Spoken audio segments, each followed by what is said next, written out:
सर्वेभ्यः नमो नमः। आप सभी का स्वागत है आज के इस वीडियो में। आज हम बीए भाग 3 विषय संस्कृत साहित्यम के प्रथम प्रश्न पत्रम भारतीय धर्मम दर्शनम च के एक बड़े ही महत्वपूर्ण बिंदु श्रीमद् भगवद गीता द्वितीय अध्याय पर चर्चा करेंगे। जैसा कि आप सभी को पता है कि इस श्रीमद् भगवद गीता द्वितीय अध्याय से दो प्रकार के प्रश्न पूछे जाते हैं। पहला आता है कि श्रीमद् भगवद गीता का जो द्वितीय अध्याय है, इसमें जितने भी श्लोक हैं उनकी व्याख्या करो। और दूसरा आता है इसी द्वितीय अध्याय से संबंधित 5 प्रश्न। होते 10 प्रश्न हैं, लेकिन आपको उनमें से 5 प्रश्नों के उत्तर देने होते हैं। तो इन दोनों ही प्रश्नों की आज की इस वीडियो में भरपूर तैयारी होने वाली है, क्योंकि इस वीडियो में मैं आपसे 20 प्रश्नों पर चर्चा करूंगा। 20 महत्वपूर्ण प्रश्नों पर तो चर्चा करूंगा, और जो प्रश्न होने वाले हैं वे आपके समक्ष हैं। और ये प्रश्न किस श्लोक में से लिए गए हैं, उन श्लोकों पर भी अपन चर्चा करेंगे। मतलब उन श्लोकों को देखेंगे और उनको पढ़ेंगे, उनको समझेंगे, उनका अर्थ समझेंगे। तो ये पूरी की पूरी वीडियो बहुत महत्वपूर्ण होने वाली है आगामी जो परीक्षाएं आने वाली हैं उसके लिए।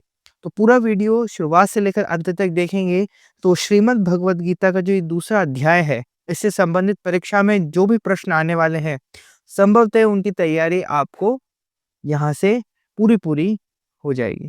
तो शुरुआत करते हैं आज के हम पहले प्रश्न से, जो है गीता कस्य ग्रंथस्य अंशः अस्ति, यानी गीता किस ग्रंथ का अंश है। तो हम सभी को पता है कि महाग्रंथ का अंश है ये महाभारत, है ना।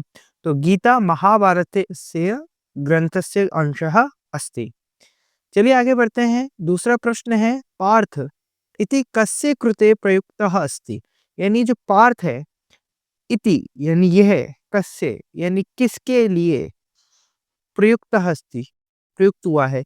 ये जो पार्थ शब्द है ये किसके लिए प्रयुक्त हुआ है। तो अगर आपने श्रीमद् भगवद गीता का जो दूसरा अध्याय है, अगर उसका अध्ययन किया है, तो आपको पता होगा कि जो पार्थ शब्द है, पार्थ इति अर्जुनस्य कृते प्रयुक्तः अस्ति, अर्जुन के लिए प्रयुक्त हुआ है ये, है ना। आगे बढ़ते हैं और तीसरा प्रश्न है मधुसूदनः कहा। मधुसूदन कौन है। तो मधुसूदन मतलब वो मधु नामक एक राक्षस था, उसका वध किया था किसने, भगवान कृष्ण ने। तो मधु नामक राक्षस का वध करने के कारण श्री कृष्ण का ही नाम है मधुसूदन। तो मधुसूदना कहा, मधुसूदनः श्री कृष्ण। ठीक है। अगला प्रश्न है अर्जुन कस्य शिष्यः द्वितीय अध्याय अनुसार। बताइए कि अर्जुन किसका शिष्य है द्वितीय अध्याय के अनुसार। देखिए वैसे तो गुरु द्रोणाचार्य अर्जुन के शिष्य कहे जाते हैं, लेकिन द्वितीय अध्याय के अनुसार आपको बताना है कि कौन शिष्य है, मतलब गुरु कौन है। तो आपको बताना है अर्जुन श्री कृष्ण से शिष्य, यानी श्री कृष्ण जो थे वो गुरु थे किसके, अर्जुन के। ये श्लोक संख्या 7 2.7 यानी कि अध्याय 2 के 7वें श्लोक में कहा गया है कि कार्पण्य दोषोपहत स्वभावः पृच्छामि त्वाम धर्म सममूढ़चेतः यश्रेयः स्यानि निश्चितं ब्रूहि तन्मे शिष्यस्ते अहम शाधि माम त्वाम प्रपन्नम। यानी शिष्यस्ते अहम मतलब कायरता पूर्व रूप दोष से तिरस्कृत स्वभाव वाला और धर्म के विषय में मोहित अंतःकरण वाला मैं आपसे पूछता हूँ कि जो निश्चित कल्याण करने वाली हो वह मेरे लिए कहिए, मैं आपका शिष्य हूँ। अर्जुन कहते हैं ये, अर्जुन कहते हैं मैं आपका शिष्य हूँ, शिष्यस्ते अहम। तो आपके शरण हुए मुझे शिक्षा दीजिए। किसको बोल रहे, श्री कृष्ण को। तो इस श्लोक से प्रमाणित होता है कि जो श्री कृष्ण हैं वो अर्जुन के गुरु हैं। आगे बढ़ते हैं। गतासून च की नानु शोचंती, मतलब गतासून च ये दो शब्द हैं यहाँ पर। एक तो गतासून और एक अगतासून। गतासून मतलब जो मर गए हैं, अगतासून मतलब जो नहीं मरे हैं। यानी जो मर गए हैं और जो नहीं मरे हैं के नानुशोचन्ति, उनके लिए कौन उनके लिए कौन शोचन्ति मतलब शोक नहीं करता। तो कहने का तात्पर्य ये है कि जिनके प्राण चले गए और जिनके प्राण नहीं गए हैं, उनके लिए कौन नहीं शोक करता। तो बुद्धिमान व्यक्ति शोक नहीं करता, अर्थात पंडिताः गतासून गतासूंश्च पंडिताः नानुशोचन्ति। ये भगवान ने कहा है भगवद गीता के दूसरे अध्याय के 11वें श्लोक में। क्या कहा? अशोच्यान्वशोचस्त्वं प्रज्ञावादांश भाषसे गतासून गतासूंश्च नानुशोचन्ति पंडिताः। मतलब श्री भगवान ने कहा तुमने शोक ना करने योग्य का शोक किया है। मतलब जिसके लिए रोना नहीं चाहिए उसके लिए तुम रोए हो और पंडिताई की बातें कह रहे हो। परंतु जिनके प्राण चले गए हैं उनके लिए और जिनके प्राण नहीं गए हैं उनके लिए पंडित लोग शोक नहीं करते। जो मर गया है या जो नहीं मरा है, दोनों के लिए ही, अगर मर भी गया है तो भी उसके लिए भी कोई शोक नहीं करते। कौन शोक नहीं करते? एक पंडित। पंडित लोग मतलब बुद्धिमान व्यक्ति। बुद्धिमान व्यक्ति जानता है कि वास्तव में इसका शरीर खत्म हुआ है, आत्मा तो अभी भी जिंदा है। तो जो चीज नश्वर है उसके लिए रोना क्या? एक बुद्धिमान व्यक्ति की ये सोच होती है।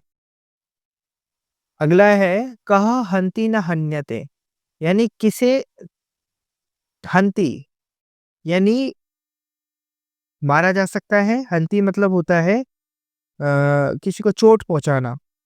ठीक है, तो यहाँ पर लिख रखा है हंति मतलब मारता है और हन्यते मतलब मारा जाता है।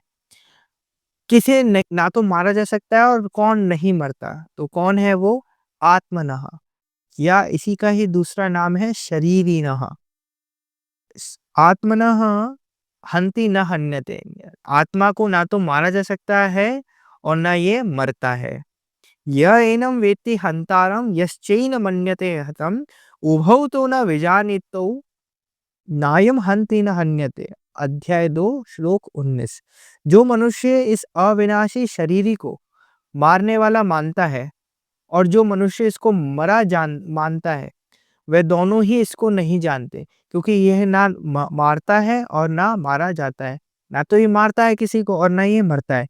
तो कौन है वो? तो वो है शरीरिणः या फिर आत्मनः, दोनों में से एक हो सकता है। आगे बढ़िए। 7वां प्रश्न है अचलो अयम सनातनः इति कस्य कृते लिखितम्। अचलो अयम सनातन, ये किसके लिए लिखा गया है? मतलब अचलो अयम, यहाँ दो शब्द है अचल और अयम। अयम मतलब होता है ये है, अयम मतलब क्या होता है? ये है। अचल मतलब कौन होता है? जो स्थिर नहीं है। अचल मतलब जो अचल, चल मतलब होता है जो स्थिर नहीं है और अचल मतलब जो स्थिर है। अचल मतलब जो चल नहीं रहा है, स्थिर है। यह स्थिर है और सनातन यानी हमेशा से। कौन? तो वो है आत्मनः शरीरिणः। तो यहाँ पर आप इसको चेंज कर लीजिएगा, उत्तर में गलत लिखा गया है। तो यहाँ आप शरीरिणः लिखेंगे कि शरीरिणः इति कस्य अ, आत्मनस्य कृते लिखितम्। ये किसके लिए लिखा गया है? ये आत्मा के लिए लिखा गया है। नीचे से आप देख सकते हैं कि श्लोक संख्या जो 24 है अध्याय 2 की, उसमें ये लिखा है कि अच्छेद्यो अयम दाह्यो अयम क्लेद्यो अशोष्य एव च नित्यः सर्वगतः स्थाणु चलो अयम सनातन। आ गया स्थाणु अचलो अयम सनातन, यहाँ से आया ये कि यह शरीर ही काटा नहीं जा सकता, अच्छेद्यो काटा नहीं जा सकता, यह जलाया नहीं जा सकता। अयम दाह्यो अयम दाह्यो मतलब दाहती, जला नहीं जा सकता, ये गीला नहीं किया जा सकता और ये सुखाया भी नहीं जा सकता। कारण कि ये नित्य रहने वाला, सब में परिपूर्ण, अचल स्थिर स्वभाव वाला और अनादि है, हमेशा से है। तो आत्मा के विषय में लिखा है कि अचलो अयम सनातनः। अगला है समत्वं किमुच्यते। समत्वं किमुच्यते, समत्व किसे कहा गया है? तो समत्वं किमुच्यते, समत्वं योग उच्यते। समत्वम ही योग कहलाता है। अब समत्वम क्या होता है?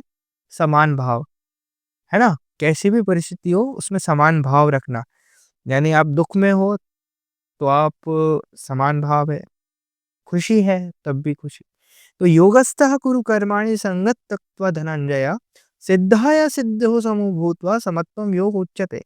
मतलब हे धनंजय, तू आसक्ति का त्याग करके सिद्धि असिद्धि में सम होकर, सिद्धि मतलब सफलता और असिद्धि मतलब असफलता में सम होकर यानी समान भाव रखकर योग में स्थित हुआ, कर्मों को कर, क्योंकि समत्व ही योग कहा जाता है। योग और कुछ नहीं, समत्व का ही दूसरा नाम है। अगला प्रश्न है, कस्य प्रज्ञा प्रतिष्ठिता? कस्य प्रज्ञा प्रतिष्ठिता? किसकी प्रज्ञा, प्रज्ञा यानी बुद्धि, प्रतिष्ठिता यानी स्थिर रहती है। किसकी बुद्धि स्थिर रहती है? तो इंद्रियाणि इंद्रियार्थे व्यस्तस्य प्रज्ञा प्रतिष्ठिता।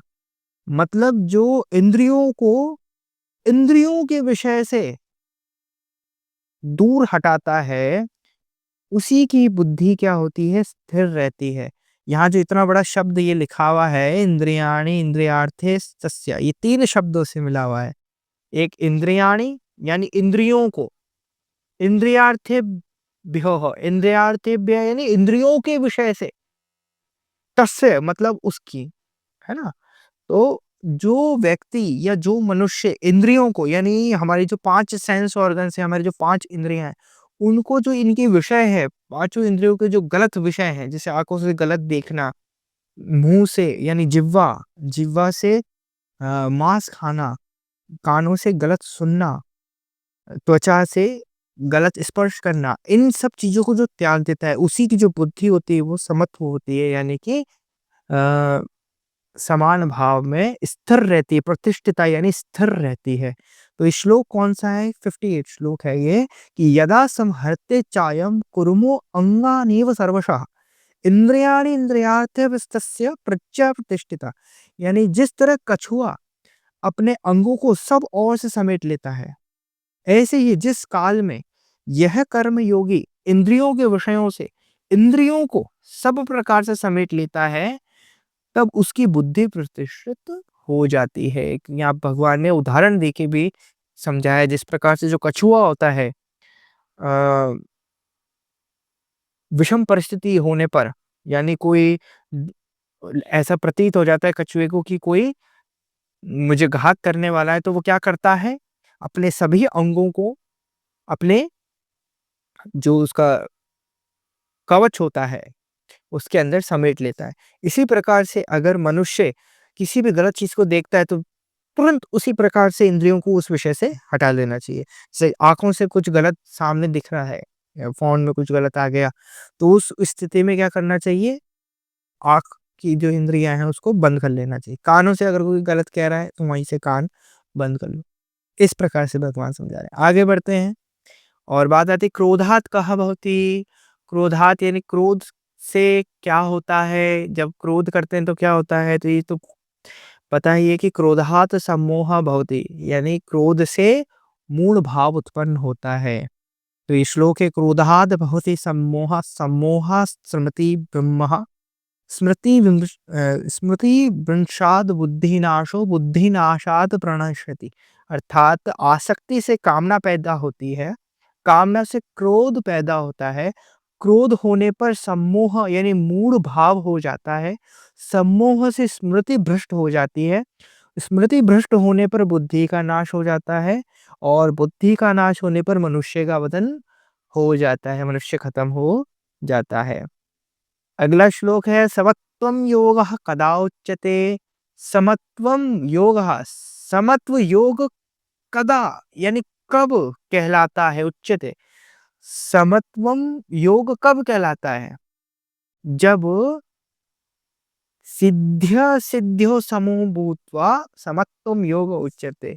जब सिद्धि और असिद्धि इन दोनों में समत्व पाया जाता है, समान भाव होता है मनुष्य का। सफलता में ज्यादा उछलना नहीं है, सफलता में ज्यादा उछलना नहीं है और असफलता के अंदर ज्यादा रोना नहीं है, यानी मरना नहीं है। जैसे होता है ना, कोई परीक्षा में फेल हो जाता है या असफलता मिल जाती है कहीं पर, तो वो मरने चला जाता है, आत्महत्या कर लेता है। और जो सफलता मिल जाती है तो अहंकार आ जाता है, तो दोनों ही स्थितियों में समत्व भाव रखना है, कोई बात नहीं, सफलता है बढ़िया अच्छी है, असफलता मिल गई कोई बात नहीं। तो दोनों की दोनों स्थितियों में जो समत्व भाव रखता है वो योग कहलाता है, वही योग कहलाता है और ऐसा पुरुष कर्मयोगी कहलाता है।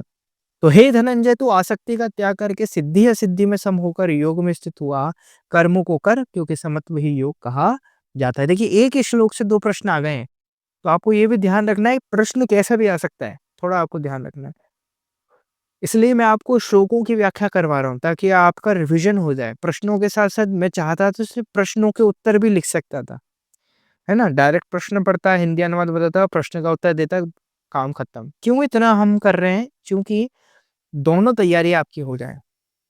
धीरः कुत्र न मुह्यते, जो धीर व्यक्ति होता है, धैर्यवान मनुष्य होता है, वो कहाँ न मुह्यते, मुह्यते मतलब होता है मोहित, कहाँ मोहित नहीं होता। धीर व्यक्ति कहाँ मोहित नहीं होता। धीर व्यक्ति देहांतर प्राप्ति न मुह्यते। जब शरीरी यानी आत्मा किसी एक शरीर को छोड़कर दूसरे शरीर में जाती है, आत्मा किसी एक देह को छोड़कर दूसरे देह में जाती है, तो जो व्यक्ति इस देहांतर को देख रहा है, जो व्यक्ति इस देहांतर को देख रहा है, वह व्यक्ति मोहित नहीं होता। तो यहाँ श्लोक है, इसको समझिए कि देहिनो अस्मि अन्यथा देहे कौमारम यौवनम जरा तथा देहांतर प्राप्ति धीरस्तत्र न मुह्यते। मतलब देहधारी के इस मनुष्य शरीर में जैसे बालकपन, जवानी और वृद्धावस्था होती है, ऐसे ही देहांतर की प्राप्ति होती है। उस विषय में धीर मनुष्य मोहित नहीं होता है। जिस प्रकार से बालक जवान हुआ, जवान से बूढ़ा हुआ और फिर बूढ़ा होने के बाद अ, ये चेंज भी होता है, शरीर भी चेंज होता है। तो धीर व्यक्ति जानता है कि ये अगला-अगला स्टेप है, इसके लिए क्या रोकना। तो देहांतर जो धीर व्यक्ति होता है वो देहांतर प्राप्ति में मोहित नहीं होता। देहांतर मतलब वही है जैसे स्थानांतर होता है। स्थानांतर मतलब एक स्थान से दूसरे स्थान पर जाना। तो देहांतर मतलब क्या हो गया? देह का एक शरीर से आत्मा का एक शरीर से दूसरे शरीर में जाना, आत्मा का एक देह से दूसरे देह में जाना ही देहांतर कहलाता है। अगला है इमे देहा कीदृशः उक्ता। इमे देहा यानी इस देह को, इस शरीर को कीदृशः कैसा, कैसा उक्तः कहा गया है, कैसा कहा गया है? नाशवान कहा गया है, अंतवन्तः। इमे देहा अंतवन्त उक्तः यानी अंतवन्त इमे देहा नित्यस्य उक्तः शरीरिणः अनाशीनो प्रमेयस्य तस्माद्युध्यस्व भारत। मतलब अविनाशी, अप्रमेय और नित्य रहने वाले शरीरी मतलब आत्मा के ये देह अंत वाले कहे गए हैं। कैसे कहे गए हैं? अंत वाले, इनका नाश हो जाता है। इसलिए हे अर्जुन तुम युद्ध करो। अगला है आत्मानं कहा ना दहति। आत्मा को कहा मतलब कौन, ना मतलब नहीं, दहति जला सकता है। आत्मा को कौन नहीं जला सकता? तो सबको पता है, नैनम छिद्यन्ते शस्त्राणि नानं दहति पावकः ना शोषि ना जैनम क्लिन्दन्त्यापो ना शोषयति मारुतः। मतलब शस्त्र इस शरीर को काट नहीं सकते, अग्नि इसको जला नहीं सकती, जल इसको गीला नहीं कर सकता और वायु इसको सुखा नहीं सकती। मतलब आत्मनम पावका न दहति। पावका मतलब अग्नि, अग्नि नहीं जला सकती आत्मा को। और इसी तरीके से ये आ गया तो इसी तरीके से शोषयति और नैनम छिद्यन्ते शस्त्राणि, शस्त्राणि, है ना? तो नैनम छिद्यन्ति, तो ऐसे पूछा जा सकता है कि कौन आत्मा में छेद नहीं कर सकता? तो शस्त्र छेद नहीं कर सकते। इस प्रकार से आ सकता है बीच में से कुछ भी। आपको ध्यान रखना है। मरणात् कातिरिच्यते, मरने से भी अधिक दुखदायी क्या होता है? मरणात् यानी मरने से भी, मरणात् यानी मरने से भी का मतलब क्या? अतिरिच्यते, अति दुखदायी क्या होता है? वो होता है अकीर्ति, अपयश। किसी का अगर अपयश हो जाता है तो मरने से बुरा है। भगवान कहते हैं अकीर्तिं चापि भूतानि कथयिष्यन्ति तव्यव्यम संभावितस्य च चाकीर्तिर्मरणादिरिच्यते।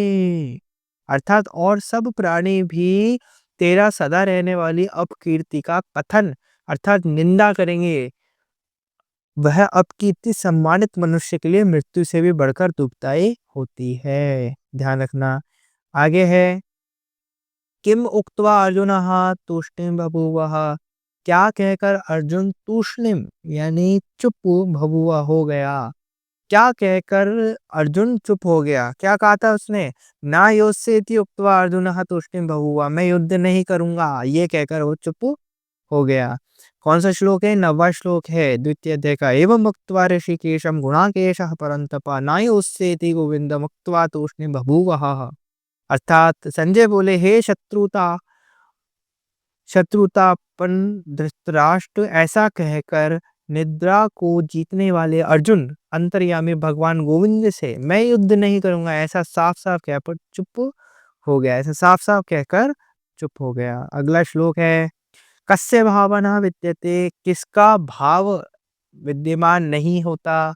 भाव मतलब होता है सत्ता, किसकी सत्ता विद्यमान नहीं होती, असत की। जो असत होता है उसकी सत्ता विद्यमान नहीं होती और सत का अभाव नहीं होता। असत मतलब झूठा यानी भौतिकता, इसका भाव नहीं होता, ये विद्यमान नहीं होती है। आज ये शरीर आपको दिख रहा है, कुछ समय बाद परिवर्तन हो जाएगा इस शरीर के अंदर, है ना। आज जो चीज आप आपको आपके समक्ष देख रहे हो वो कुछ समय बाद वो परिवर्तित हो जाएगी, तो वो असत है। जो भी परिवर्तित हो रहा है, जो परिवर्तनशील है, वो सब असत के अंतर्गत आता है। तो भगवान कहते हैं कस्य भावना विद्यते, किसका भाव विद्यमान नहीं होता, तो असतस्य भावना विद्यते। नास्तो विद्यते भावो ना भावो विद्यते सदा, उभयोरपि दृष्टान्तरत्व योतस्त्व तत्व दर्शिभिः। मतलब असत का तो भाव विद्यमान नहीं है और सत का अभाव विद्यमान नहीं है। तत्वदर्शी महापुरुषों ने इन दोनों का ही अंत अर्थात तत्व देखा है। अगला श्लोक है नरः कानि विहाय नवानि गृह्णाति।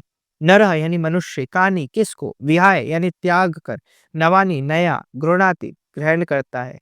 मनुष्य क्या त्याग कर नया ग्रहण करता है, तो हमें पता है नरः वांसांसि जीर्णानि विहाय नवानि गृह्णाति, यानी नरः मनुष्य वांसांसि यानी पुराने वस्त्रों को त्याग कर, वांसांसि पुराने, जीर्णानि मतलब वस्त्रों को, विहाय मतलब त्याग कर, नवानि ग्रहणानि मतलब नया ग्रहण करता है। वांसांसि जीर्णानि यथा विहाय नवानि गृह्णाति नरोपराणि तथा शरीराणि विहाय जीर्णान्यानि संयाति नवानि देही। मनुष्य जैसे पुराने कपड़ों को छोड़कर दूसरे नए कपड़े धारण कर लेता है, ऐसे ही देही पुराने शरीरों को त्याग छोड़कर, देही मतलब आत्मा पुराने शरीरों को त्याग कर छोड़कर दूसरे नए शरीरों में चला जाता है। अगला है कस्मिन् अर्थे शोचितुम न अर्हसि, कस्मिन् अर्थे किस विषय में, शोचितुम न अर्हसि सोचकर रोना नहीं चाहिए, किस विषय में, अपरिहार्य अर्थे शोचितुम न अर्हसि यानी जन्म मरण का जो ये खेल है इसके विषय में सोचकर रोना नहीं चाहिए। जातस्य ही ध्रुवो मृत्यु दूर्वम जन्म मृतस्य च तस्माद् अपरिहार्यर्थे न तुम शोचितुम अर्हसि, यानी क्योंकि पैदा हुए की जरूर मृत्यु होगी और मरे हुए का जरूर जन्म होगा। इस जन्म मरण रूप परिवर्तन के प्रभाव का परिहार अर्थात निवारण नहीं हो सकता। तुम सोचो कि जिसका जन्म हुआ है उसको उसका मरण नहीं होगा, तो ऐसा तो कुछ है नहीं। तो जो मरने वाला है उसको रोक नहीं सकते और जो पैदा होने वाला है उसको भी नहीं रोक सकते, तो नहीं हो सकता। अतः इस विषय में तुम्हें शोक नहीं करना चाहिए, तुम नहीं रोना चाहिए। अंतिम जो प्रश्न है हमारा वो है समाधौ का न विधीयते, समाधौ यानी परमात्मा में, का न विधीयते कौन विद्यमान नहीं रहता, जिनका दिमाग भोग और ऐश्वर्य में ज्यादा खिंचा होता है। भोग ऐश्वर्य प्रसाक्तम, यह होगा समाधौ भोगेश्वरे प्रसक्ता नाम न विधीयते। मतलब जिन लोगों को है, जिन मनुष्यों का भोग में यानी हमेशा भोग करने में और ऐश्वर्य यानी कि धन और संपत्ति में दिमाग रहता है, मन रहता है, वह कभी भी भगवान में उनका चित्त नहीं लगता। उस पुष्पित वाणी से जिसका अंतःकरण हर लिया गया है अर्थात भोगों की तरफ खींच गया है और जो भोग तथा ऐश्वर्य में अत्यंत आसक्त है, प्रसाक्तम, ये शब्द बहुत आसक्त एक शब्द होता है लेकिन प्रसाक्तम मतलब अत्यधिक आसक्त जो है, उन मनुष्यों की परमात्मा में निश्चयात्मकता बुद्धि नहीं होती। तो इस प्रकार से हमने 20 श्लोकों पर चर्चा करी है और इस पूरे वीडियो के अंदर हमने प्रश्न उत्तरों को पर चर्चा करी और श्लोकों का हिंदी अनुवाद देखा। तो अगर आपको आज की वीडियो पसंद आई हो तो वीडियो को लाइक करें, चैनल को सब्सक्राइब करें और अगर कुछ समझ में नहीं आता है तो कमेंट करके पूछें। आज की वीडियो में इतना ही। धन्यवाद।